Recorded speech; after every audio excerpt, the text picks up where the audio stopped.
شهد شهید گوارای شهادت را نوشیدم Islamic রাষ্ট্র ইরানকে পঙ্গু করে দিতে দেশটির সর্বোচ্চ নেতা আয়াতুল্লাহ আলী খামেনি সহ 40 জন ঊর্ধ্বতন কর্মকর্তাকে হত্যা করেছে যুদ্ধবাদ যুক্তরাষ্ট্র এবং দখলদার ইসরায়েল।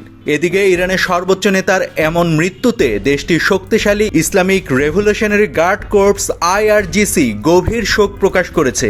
একটি বিবৃতিতে আইআরজিসি তাদের মহান নেতাকে হারানোর কথা জানিয়ে ঘাতকদের বিরুদ্ধে কঠোর প্রতিশোধের অঙ্গীকার করেছে।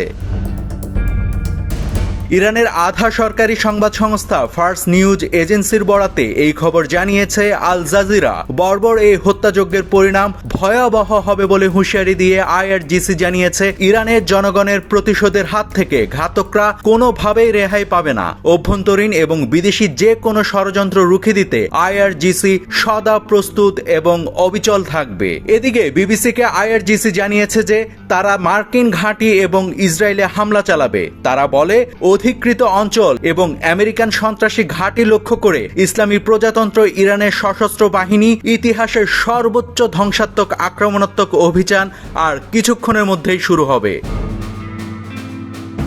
এদিকে কান্নাবিজড়িত কণ্ঠে এক ঘোষণায় ইরানের রাষ্ট্রীয় টেলিভিশনের উপস্থাপক খামেনির মৃত্যুতে দেশটিতে 40 দিনের শোক এবং 7 দিনের বন্ধের কথা জানান।